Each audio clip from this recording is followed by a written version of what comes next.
Hey everybody, welcome to the channel, True Crime Stories. If you're new to the channel, please hit that like button and subscribe so you can hear more. Thanks for stopping by.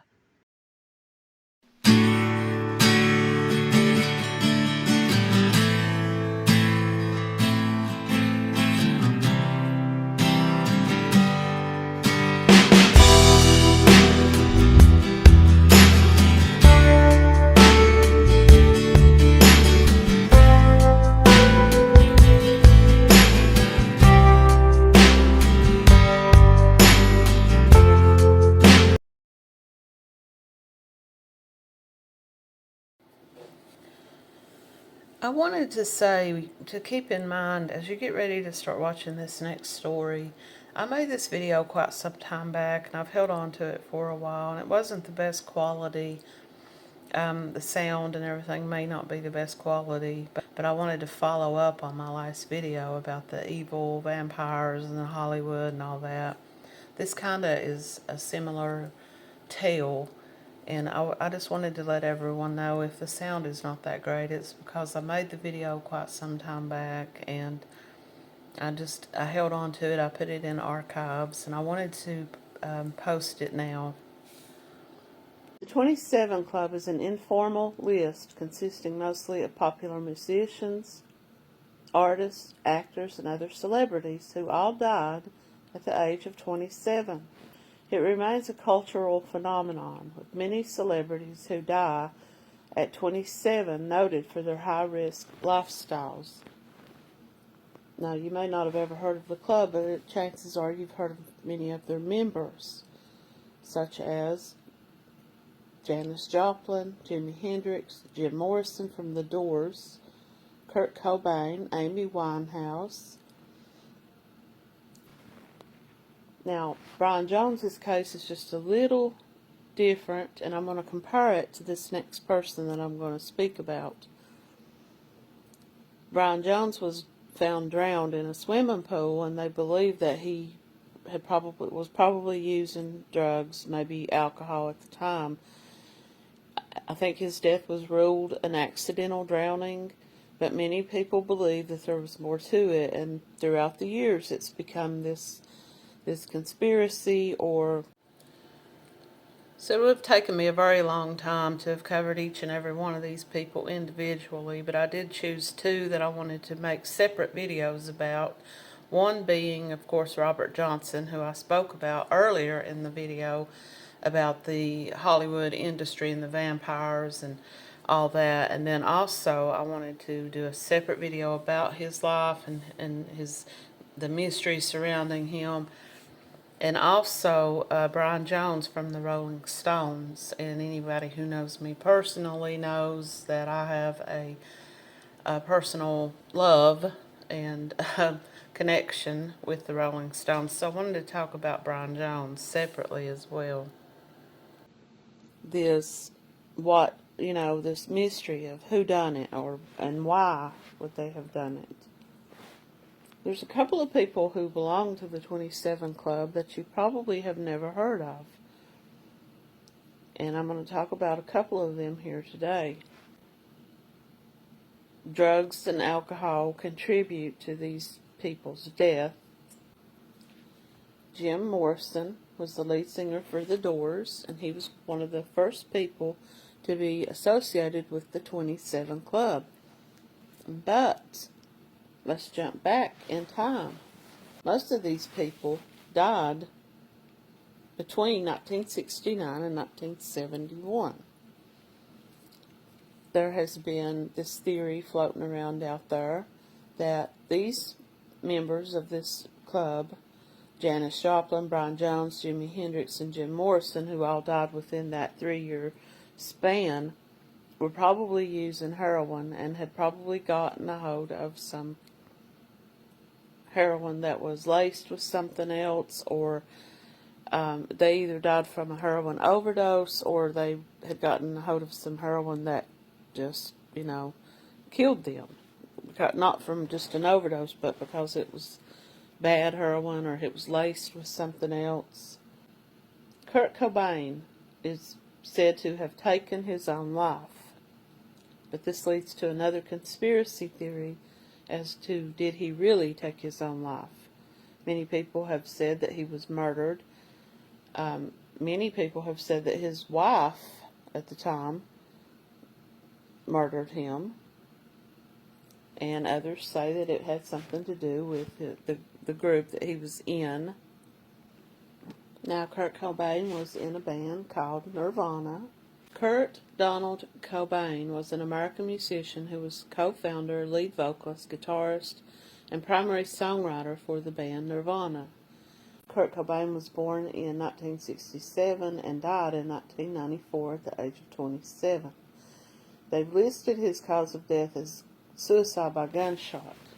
Now, I want to go back over here. Like I said, he was married to Courtney Love, who was in her own band, I think it was called Hole. I didn't really follow her music, but just the whole conspiracy around it, around his death. He had struggled for many years with drug addiction and heroin, chronic health disorders such as depression. This is the reason why many people believe that he killed himself. In March of 1994, he overdosed on a combination of alcohol and Rohypnol. He subsequently entered an intervention and detox program, but he was found dead a month later in his home in Seattle, and he had died from a self-inflicted gunshot wound to the head. He was a really, really great artist, and it's a shame that he did die so young, but it seems like that is the part. It adds to the mystery of it. Was he murdered because he refused to continue in this band and the record label, and there's just all this conspiracy surrounding his death? Many people do believe that he did die from a self-inflicted gunshot because he was going through depression. He had suffered with depression. But not to dwell just on Kurt Cobain, but to move on to this 27 Club. And the reason that I'm talking about this story today, those few that died during that period were thought to have died from this. It didn't even become like an urban legend or an urban myth until many years later, probably around the time Kurt Cobain died. People started really paying more attention to that and to others who followed him, like Amy Winehouse.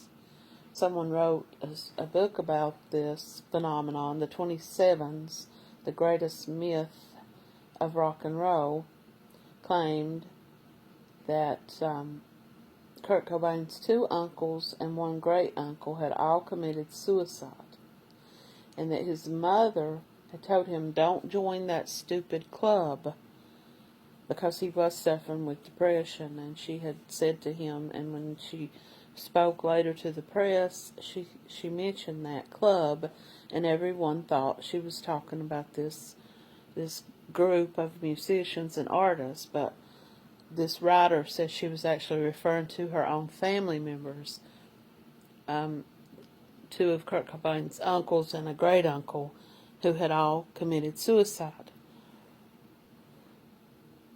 Others claim that Kurt Cobain intentionally committed suicide at the age of 27 so that he would be entered into this group.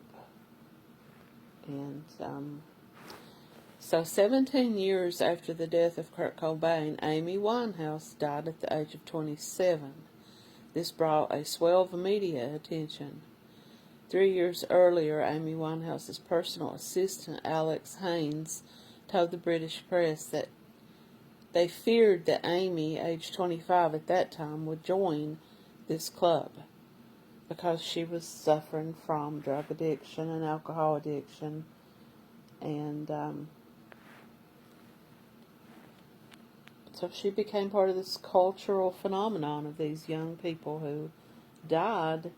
So I'm going to go back and talk just a little bit about a few people that you may not have heard of, including television actor Jonathan Brandis, or Brandis, Brandis, who committed suicide in 2003. Anton Yelchin, who played in a punk rock band, who was also a film actor. And he died in 2016, along with Jean Michel Baptiste. So here are a number of people who are a part of this club. People that some of us probably never have heard of before. And this goes back in time. Malcolm Hale died in October of 1968 from carbon monoxide poisoning. He was original member and lead guitarist of a band called Spanky and the Gang. Joe Henderson died from a heart attack. He was an R&B and gospel singer. Now, Pamela Corson died in April of 1974 from a drug overdose. She was the longtime companion of Jim Morrison and the heir to his estate. Now, Jim Morrison died in July of 1971. There are many on here that people probably have never heard of. But you probably have heard of Robert Johnson. I will include Robert Johnson, a little bit about him in this video, but I do plan to do a standalone video about him. You probably have heard of him if you have ever watched the movie Oh Brother, Where Art Thou?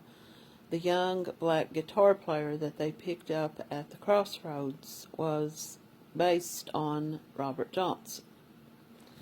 Now, Robert Leroy Johnson was born May the 8th, 1911, and he died August the 16th, 1938. He was an American blues musician and songwriter. He was born in Mississippi, and he died in Mississippi at the age of 27. Now, there's this story around Robert Johnson. Robert Johnson was that he sold his soul to the devil at a local crossroads to achieve musical success. So, like I said, the character in Oh Brother, Where Art Thou also told the men that picked him up that he had sold his soul to the devil. So this was based on Robert Johnson's story. According to the legend, as a young man living on a plantation in rural Mississippi, Johnson had a tremendous desire to become a great blues musician. One of the legends told that Johnson was instructed to take his guitar to a crossroads near Dockery Plantation at midnight. There he was met by a large black man who turned out to be the devil. The devil took the guitar and tuned it. The devil played a few songs and then returned the guitar to Johnson, giving him the mastery of the instrument. The story of the deal with the devil at the crossroads is a legend, and in exchange for his soul, Johnson was able to create the blues for which he became famous. The legend was developed over time and has been chronicled in books and documentaries. You've probably seen stuff about him. This was Johnson's rediscovery by fans more than 2 decades after his death. Had this legend, had this story about him selling his soul to the devil in order to achieve this great ability to make blues music. Had this not been attached to him, he would probably be a small footnote. People have suggested that when Robert Johnson told people, or that it was talked about, that he sold his soul to the devil, they're not necessarily talking about Satan, but rather the music industry and what was asked of him, and people who would offer him singing jobs only to turn around and take his money. To Robert Johnson's life, did he die from poisoning? Some people say they believe he died from drugs. That was the poison. And also, it was suspected that he may have had alcoholism and had died from either alcohol poisoning or just drugs and alcohol combined. Before I move on into the next part of this story, I would just like to remind everybody, if you haven't already, to please like the video and subscribe to the channel. Mia Zapata, Chris Bell, Jean-Michel Basquiat, I hope I'm saying that right, Alan Wilson, Dave Alexander, Ron Pigpen McKernan, Richie Edwards, Kristen Plaff. Now, she was an American musician and songwriter and played with the band Hole, which was a band that was with the wife, Courtney Love, who was married to Kurt Cobain, and his conspiracy theories and people who followed Kurt Cobain closely believe that she may have been involved in his death. Now, that's one more conspiracy, just like we jump back over to Robert Johnson, Brian Jones, and it was believed that Kurt Cobain's death was suicide, but other people believe no, it wasn't. You also have Rudy Lewis, Dee Boone, Jesse Belvin, Anton Yelchin, Jonathan Brandeis, I mentioned him briefly, Fat Pat. Fat Pat was really named Patrick Lamarck Hawkins, and he was an American rapper from Houston, Texas. He died at the age of 27. He was a member of a group called Screwed Up Click. Richie Edwards.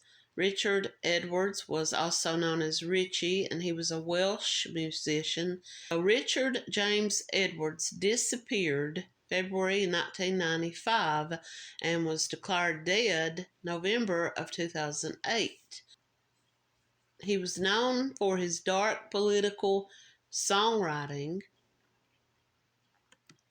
Edwards disappeared on February the 1st, 1995, and on February the 24th, 2008, he was legally declared dead since 1995, since he had disappeared and no one knew what had happened to him. Edwards disappeared on the day that he was due to fly to the United States for a promotional tour. In the 2 weeks before he disappeared, he drew some money from his bank account and scheduled the flight.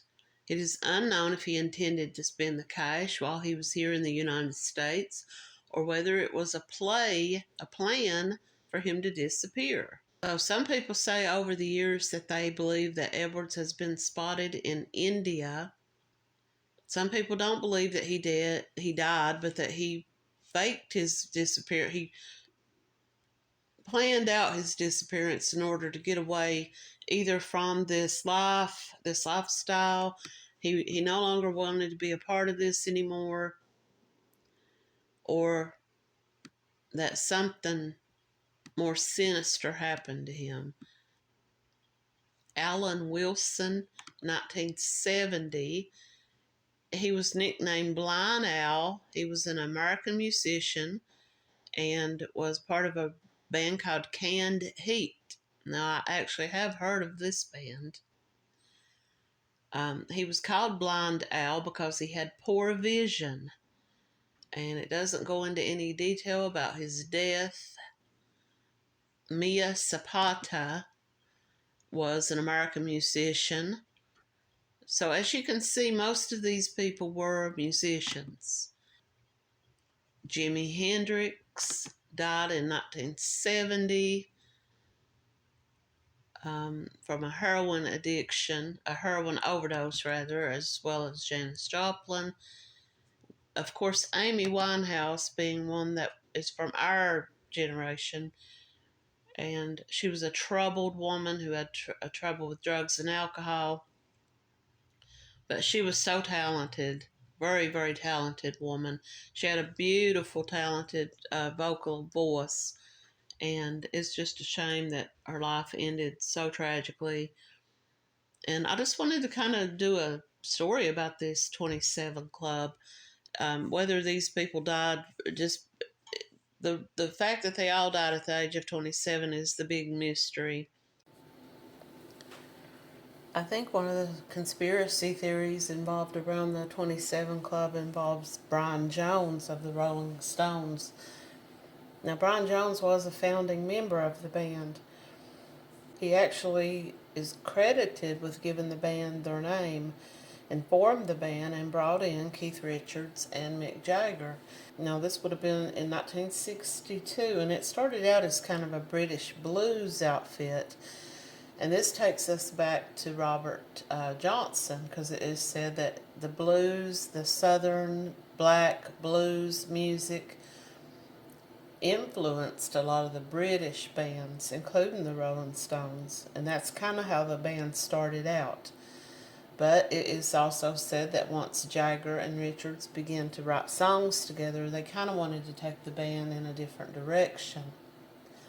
And they kind of had problems between themselves and Brian Jones, and they wanted Brian Jones out.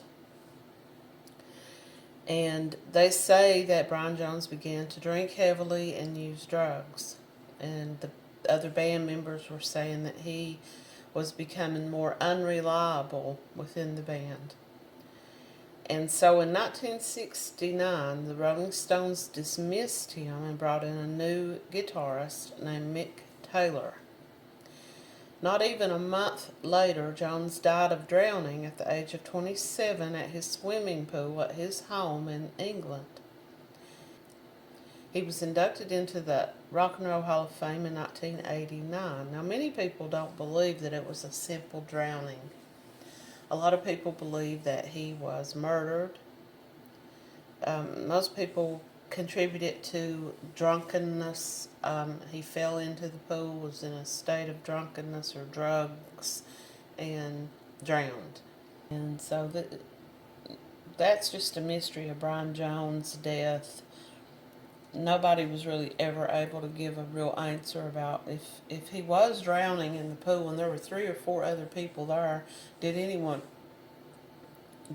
jump in to try to help him? And so that's just the story of Brian Jones' death as a member of the 27 Club. Before I move on into the next part of this story, I would just like to remind everybody, if you haven't already, to please like the video and subscribe to the channel. And I wanted to talk a little bit about this man. Some of you may have heard of him. Herbert Powell Gilley was born October the 1st, 1929, and died June the 16th, 1957. He was an American country music lyricist and promoter from Kentucky. In his lifetime, he was not well known as a songwriter, but decades after his death by drowning at age 27, he was identified more widely as having likely written lyrics to dozens of famous songs, including 2 songs that were big hits. One was Cold, Cold Heart, and another was I'm So Lonesome I Could Cry. He also wrote Crazy Arms, attributed to the song, and several other well-known songs. He was born in Maytown, Kentucky, and he died in Morgan County, Kentucky. That's really all I could find about him, but I wanted to add him to that list because even though at the time he was not well known, he became known later because of his association with this 27 Club. Is this morbid distinction that these were people who all lived separate lives, many of them over the span of decades, who all died at the age of 27, and were all in some way associated with music or some type of celebrity, some sports figures, and they all became part of this club, and it all became, now a few people who were not part of this club, who also died prematurely, was Otis Redding, who died at age 26. I really wanted to talk about this because this Paul Gilly came up in my news feed on Facebook recently when I started reading about him, and it said that he was an unofficial member of this 27 club. It got me to thinking about some members people who were part of this club. And I remember, even though some of them did die,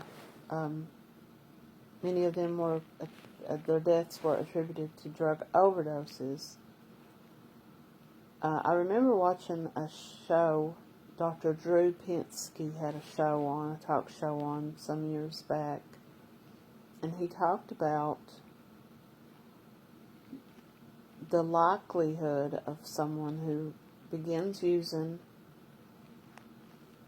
opioids at a young age, such as a teenage years, are more likely to die before the age of 30. So what he was talking about on this talk show was that people who begin using narcotics, opioids, hard drugs, or, heroin or anything of that nature in their teenage years are more likely to die before they reach the age of 30. And Robert Johnson, for example, was probably a heavy drinker. And this whole story around that he was poisoned through a bottle of liquor could be because they knew that he was a heavy drinker. And if someone did try to poison him, that would have been something that they knew he could not resist. So regardless of whether any of that is true or not, I just thought, even though this has nothing to really do with true crime, a couple of these people's deaths were mysterious enough to, like Kurt Cobain, it was considered that maybe he didn't commit suicide, that he was murdered. Brian Jones from the Rolling Stones has always been talked about as having possibly have been murdered. And so were these deaths part of this 27 club? I don't know. But I just thought it was interesting, and I thought I would talk about it. And I'm sure it has nothing to do with what I normally talk about is true crime, but some of these deaths could have been crimes. We don't know. But I appreciate everyone who stuck around to listen. I know this video was a little long, but I just wanted to kind of talk about some of these lesser-known people who didn't get the recognition that they deserved, like this Paul Gilly. And I hope everyone enjoyed this video. Thanks for watching.